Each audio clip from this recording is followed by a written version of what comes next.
చూస్ country delight, live better. ఇప్పుడే country delight యాప్ని download చేసుకోండి. నమస్తే, welcome to Suman TV. YouTuber non veg మీద హిందూ సంఘాలు, మహిళా సంఘాలు అందరూ కూడా ఆగ్రహం వ్యక్తం చేస్తూ ఉన్నారు. ఎందుకంటే పవిత్రమైనటువంటి హిందూ దేవతల్ని దూషించినటువంటి వ్యవహారానికి సంబంధించి పెద్ద ఎత్తున ఆయన మీద వ్యతిరేకత కనిపిస్తోంది. కరాటే కళ్యాణి గారు కూడా నాన్ వెజ్ మీద కేసు పెట్టారు. సో లైవ్ కాల్లో జాయిన్ అయ్యారు మేడం, వారితో మాట్లాడదాం. నమస్తే కళ్యాణ్ గారు. నమస్తే అండి. నమస్తే. కళ్యాణ్ గారు, నాన్ వెజ్ మీద మీరు పంజాగుట్ట పిఎస్లో కేసు పెట్టారు. అసలు కేసు పెట్టడానికి కారణం ఏంటి, ఏం చెప్తారు? అంటే ఒక వైరస్ అనేది ఎక్కడైనా ప్రబలిపోతుంది అనుకోండి, ఆ వైరస్ గురించి మనం చర్యలు తీసుకుంటాం. అలాంటిదే యూట్యూబ్ లో ఒక మతోన్మాదిగా, ఉగ్రవాదిగా మనం ఎలా అయితే పిలుస్తుంటాం బయట జనాల్ని, యూట్యూబ్ తాలూకా ఒక ఒక యూట్యూబ్ కి సంబంధించి ఒక ఉగ్రవాదిగానే నేను అంటాను. అంటే పిల్లల్ని చెడగొట్టడంలో, భారతదేశ ఔన్నత్యాన్ని తగ్గించడంలో, ప్రతి భారత స్త్రీని తోలనాడడంలో, మనం గ్రంథాలని, మన పురాణ ఇతిహాసాల్లో ఉన్న సీతామాతని, ద్రౌపది మాతని రేపులు జరిగాయని అభివర్ణించడంలో, అలాగే చిన్న పిల్లల్ని, ఒక 15 ఏళ్ల అమ్మాయిని నేను 1000 రూపాయలు ఇచ్చి అనుభవించానని చేసిన వీడియోల్లో ఉన్న సారాంశం ఏంటండి? పిల్లల్ని చెడగొట్టే పని కదా. ఇలాంటి ఒక వెధవని యూట్యూబ్ టెర్రరిస్ట్ అంటాను నేను. వీడిని ఖచ్చితంగా ఎదుర్కోవాల్సిన సమయం వచ్చింది. అలాంటి పరిస్థితి వచ్చింది కాబట్టి ఇలాంటిని సమూలంగా నాశనం చేయాలంటే అన్‌సబ్‌స్క్రైబ్ చేయండి అని పిలుపునిస్తూ, బాయ్‌కాట్ నా అవినాష్ ఛానల్ అని చెప్తూ, అలాగే మనం అంటే కేసులు కూడా పెడితే పెద్ద ఎత్తున ప్రతి దగ్గర కూడా ఇలాంటి రెవల్యూషన్ తీసుకురాగలిగితే, ఇనిషియేటివ్ తీసుకొని మేము చేస్తున్నాం. అలాగే చాలా మంది కూడా మొదలు పెట్టారు. మీలాంటి వాళ్ళు పిలుపునిచ్చిన తర్వాత సబ్స్క్రైబర్స్ కూడా వేగంగా తగ్గిపోతున్నారు. అది కూడా సోషల్ మీడియాలో మనకు కనిపిస్తూ ఉంది. అయితే నన్ను క్షమించండి, ఆ ఉద్దేశంతో అనలేదు, సీతమ్మని నేను ఎందుకు అంటానని చెప్పి ఆయన క్షమాపణ కోరినటువంటి వీడియో కూడా బయటకు వచ్చింది. దీని తర్వాత ఏంటి మీ రియాక్షన్? అతను క్షమాపణ మనస్ఫూర్తిగా చెప్పలేదు అనుకుంటున్నారా? వాడు మనస్ఫూర్తిగా చెప్పినా చెప్పకపోయినా మేము యాక్సెప్ట్ చెయ్యమంటే చెయ్యం. ఎందుకంటే ఇప్పుడు ఏమండి, చంపేసి నేను పొరపాటున చంపేశాను, నాకు శిక్ష వేయకండి అంటే శిక్ష ఆపేస్తారా అండి? గట్టిగా లాగిపెట్టి కొట్టేసి క్షమాపణ చెప్పేస్తే ఊరుకుంటామా అండి? అలాంటిదే ఇది కూడా. వీడు తెలిసి చేసినా తెలియక చేయకపోయినా ఏది జరిగినా 2.5 మిలియన్ సబ్స్క్రైబర్స్ కూడా ఇరు తెలుగు రాష్ట్రాల్లో తెలుగు వారి సబ్స్క్రైబర్స్ గా ఉన్నారు వాడికి. ఇంకా వేరే వాళ్ళు లేరు. ఎందుకంటే బయట దేశాల్లో ఉన్న తెలుగు వాళ్ళే, తెలుగు అర్థమైన వాళ్ళే. ఇంకెవరికి అర్థం కాదు వాడి భాష. అలాంటప్పుడు మనమే వాడిని పెంచి పోషించాం ఒక్కొక్క వ్యూ ఇచ్చి. ఇలాంటి వాడిని ఇంకా మనం పెంచి పోషించాల్సిన అవసరం ఉందంటారా? భారతదేశాన్ని తోలనాడిన తర్వాత భారతీయులు గాని, హిందువులందరూ చేతకాని వాళ్ళు, నపుంసకులు అన్నాడు వాడు. అలాగే ఎన్ని రకాల బాధ పెట్టే మాటలు అన్నాడో మీకు తెలుసు. ఇంకా చెప్పాలంటే శివాజీ గారు ఒక మాట చెప్పారంటే వాడిని కొట్టి చంపేయండి అన్నారు. వారిని కొట్టి చంపేమని చెప్పే మాట ఇతను ఎవరిచ్చారండి ఆ హక్కు చంపేమని అందరినీ రెచ్చగొట్టడానికి? అలాగే హిందూ మతంలో, ఇస్లాం మతంలో ఏవేవో ఉన్నాయి కట్టుబాట్లు, కాబట్టి వాళ్ళకి జబ్బులు వస్తున్నాయి అన్నాడు ఆడవాళ్ళకి. అంటే వేరే క్రైస్తవ్యంలోకి మారిపోయాడు ఇతను. మొత్తం క్రైస్తవ్యుడని అందరికి అర్థమవుతుంది అతని మాటలు వల్లి. కాబట్టి ఏంటంటే ఘోరంగా ఉన్నాయండి ఇతని మాటలు అన్ని విధాలుగా కూడా. కళ్యాణ్ గారు, క్షమాపణ చెప్పే వీడియోలో కూడా నేను హిందువుని, నేను భారతీయుడిని, నేను సీతమ్మని ఎందుకు అట్లా అంటానని చెప్పి మళ్ళీ భారతీయతని, హిందువుని అని చెప్పుకుంటా ఉన్నాడు కదా. భారతదేశంలో పుట్టినవాడు, నా సహోదరుడు, భారతీయులు నా మాతృభూమి, నా దేశం, నా ధర్మం అని మాట్లాడే ఒక్కరు కూడా ఎవరు కూడా ఇలాంటి మాటలు మాట్లాడరండి. వాడు భారతీయుడు అంటే ఎవరు నమ్మే అంత పిచ్చోడు లేరు. భారతదేశంలో పుట్టాడు, మన కర్మకి భారతదేశంలో పుట్టాడు, తెలుగువాడిగా పుట్టాడు. మన కర్మ అది, మన దౌర్భాగ్యం. ఈ ఎదవ గురించి ఈ రోజు మాట్లాడుకోవాల్సి రావడం. ఇలాంటి వెధవల్ని పెంచి పోషించాల్సిన అవసరం తెలుగు రాష్ట్రాల ప్రజలకు లేదు. అందుకే మేమందరం గట్టిగా నిన్నటి నుంచి బాయ్‌కాట్, వాడిని అన్‌సబ్‌స్క్రైబ్ చేయండి. నిన్న రాత్రి నేను పెట్టిన ఘాటు వీడియో గాని, ఇవాళ అన్ని ఛానల్స్ లో ఇచ్చిన వీడియోలో గాని నేను ఇదే చెప్తున్నా, ఇప్పుడు కూడా అదే చెప్తున్నా. అన్‌సబ్‌స్క్రైబ్ ఆ నాన్ వెజ్ ఛానల్. రేపటికి వాడికి, రేపు కాదు, విత్ ఇన్ మంత్స్ లోపల జీరోకి చేరుకోవాలి. రూపాయి మనం వేసిన లైకుల వల్ల పెరిగి 6 కోట్ల బ్యాంక్ బ్యాలెన్స్ అని విర్రవీగుతూ ఇలా మీసం మీద మెలివేసి మాట్లాడే నాన్ వెజ్ ఛానల్ వాడికి భారతీయులు, తెలుగు వాళ్ళు, హిందువులు దెబ్బ ఎలా ఉంటుందో చూపించండి ప్రతి ఒక్కరు కూడా. నీ అక్క, నీ అమ్మ, నీ చెల్లి అందరూ కూడా, అంటే అందరూ కూడా నీకైతే మంచి వాళ్ళు, బయట వాళ్ళైతే మాత్రం కాదు. మీ అమ్మగారికి ఇలాగే చెప్తావా నువ్వు?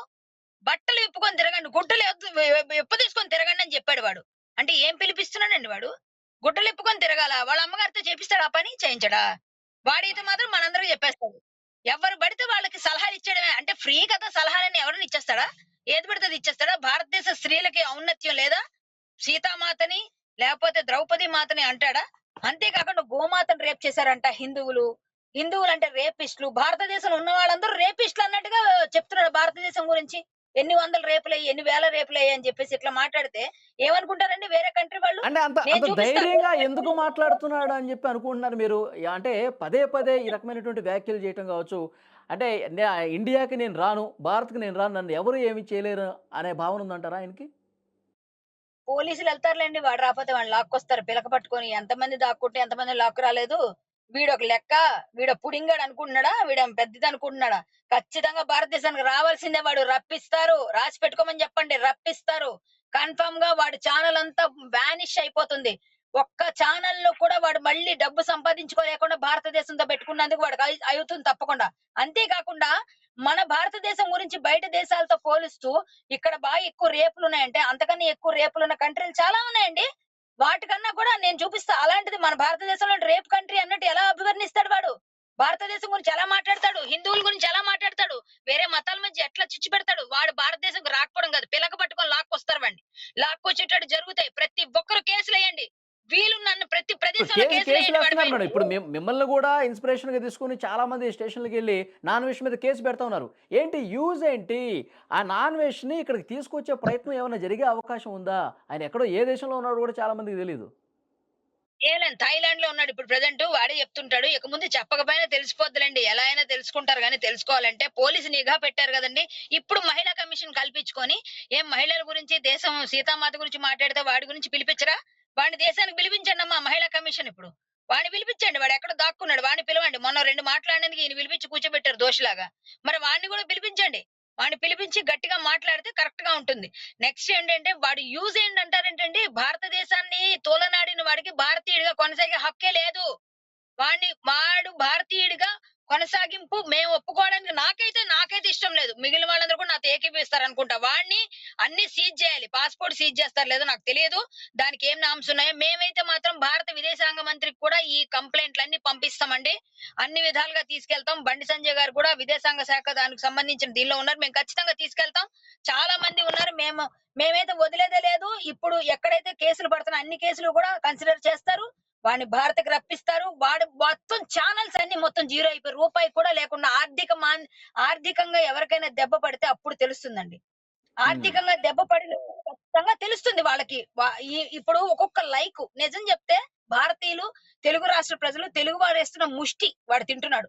మళ్ళీ నేను టాక్స్ పేయర్‌ని, నేను భారతీయుడిని అన్న టాక్స్ ఎవరికి పే చేస్తున్నావు? ఇందాక ఇప్పుడు కూడా అదే ఇప్పుడు చెప్పాను. ఇప్పుడు మీరు సబ్‌స్క్రైబర్స్‌ని తగ్గించేసేయండి. అన్‌సబ్‌స్క్రైబ్ కొట్టండి అని చెప్పి పిలుపునిస్తున్నారు. అది మంచి స్పందన వస్తుంది. సోషల్ మీడియాలో మనం చూస్తున్నాం. తన సబ్‌స్క్రైబర్స్ తగ్గిపోతా ఉన్నారు. కానీ దాని మీద కూడా నాన్ వెజ్ ఒక వీడియో చేశాడు. డైమండ్‌లు కొన్నుంటే చాలు ఈ తళుకు బెళుకు రాళ్ళు, ఈ రాళ్ళన్నీ నేనేం చేసుకోవాలి? నాకు సబ్‌స్క్రైబర్స్ నాకుంటారని చెప్తున్నాడు. కొంతమంది సపోర్ట్ చేసేవాళ్ళు కూడా ఉన్నారు. కళ్యాణ్ గారు మీరు కూడా చూసే ఉంటారు. ఐ సపోర్ట్ నాన్ వెజ్ అని చెప్పి కొంతమంది సోషల్ మీడియాలో పెడతా ఉన్నారు. ఏం చెప్తారు దీని గురించి? వాళ్ళందరూ భారతీయులు కాకపోతేనే సపోర్ట్ చేయాలండి. సిగ్గు, శరం, సీము, నెత్తురు ఉంటే, భారతీయులుగా ఉంటే, హిందువులుగా ఉంటే, ముఖ్యంగా మీలో భారతీయత బ్లడ్ గాని ప్రవహిస్తే, భారత బ్లడ్ ప్రవహిస్తే ఖచ్చితంగా అన్‌సబ్‌స్క్రైబ్ చేయండి. సబ్‌స్క్రైబ్ చేయొద్దు. ఎందుకంటే వీడు సబ్‌స్క్రైబ్ చేయండి అంటే మేము సపోర్ట్ చేస్తామంటే వాడు వాడు భారతీయుడు గాదు. వాడు అన్నం తినట్లేదు. కడుపుకి అన్నం తిన్నవాడు నీ చెల్లిని, అక్కని, అమ్మని అన్నప్పుడు, నీ దేశాన్ని అన్నప్పుడు, నువ్వు భారతదేశంలో తింటూ ఉంటున్నప్పుడు ఇక్కడే సంపాదించుకున్నప్పుడు నీకు రోషం రావాలి. అటువంటి రోషం రాని వాళ్ళ గురించి వాడన్నాడు చూసారా? అలాంటి రాళ్ళవన్నీ. మేం చెప్తున్నాం. ఎవరైతే అన్‌సబ్‌స్క్రైబ్ చేస్తారో వీళ్ళు వజ్రాలు. వీళ్ళని మేము వజ్రాలు అంటాం. వాళ్ళు తుప్పలు. వేస్ట్ తుప్పలో పడే కంకర రాళ్ళు వాళ్ళు. ఎవరైతే సబ్‌స్క్రైబ్ చేసుకుంటే ఇంకా ఉన్నారో. కాబట్టి అందరూ మాక్సిమం బయటకొచ్చేయాలి. నేనైతే చెప్తున్నా అండి. వితిన్ మంత్స్ లో వాడు చాలా లాస్ అయిపోతాడు. ఇదైతే క్లియర్. ప్రతి దానికి మూల్యం చెల్లిస్తాడు. అందరిని శపిస్తాడంటాను. మా మా నా నాశనం అయిపోతామని. ఇవాళ చెప్తున్నా నా దేశం కోసం, ధర్మం కోసం నేను కూడా తిట్లు తినడానికి సిద్ధంగా ఉన్నాను. నా మీద వీడియో చేసినా ఆశ్చర్యపోకండి. ఖచ్చితంగా చేసినా సరే పర్వాలేదు. నా దేశం కోసం, ధర్మం కోసం వాడు ఎన్ని బూతులు తిట్టినా మరి ఇంకో కేసు వేసుకుంటాడో ఏం చేస్తాడో నాకు తెలీదు గానీ కన్ఫర్మ్ గా వాడు ఇట్లాంటి ఎదవల్ని సపోర్ట్ చేసే వాళ్ళని నేను సపోర్ట్ చేయను. హ్మ్. కళ్యాణ్ గారు మీరు గట్టిగా ఫైట్ చేస్తా ఉన్నారు. కేసులు పెడతా ఉన్నారు. అయితే నాన్ వెజ్ ఇప్పుడు మరి అసలు అంటే మీరు ఇంతకుముందు చెప్పారు రాజకీయ నాయకులు కలెక్ట్ చేసుకోవాలి, ప్రభుత్వాలు కలెక్ట్ చేసుకోవాలి, గల్లా పట్టుకుని ఇక్కడ తీసుకొచ్చే ప్రయత్నం చేయాలన్నారు. కానీ ఒక యూట్యూబర్ విషయంలో ప్రభుత్వాలు అంత సీరియస్‌గా స్పందించి అతన్ని తీసుకొచ్చే అవకాశం ఉందంటారా?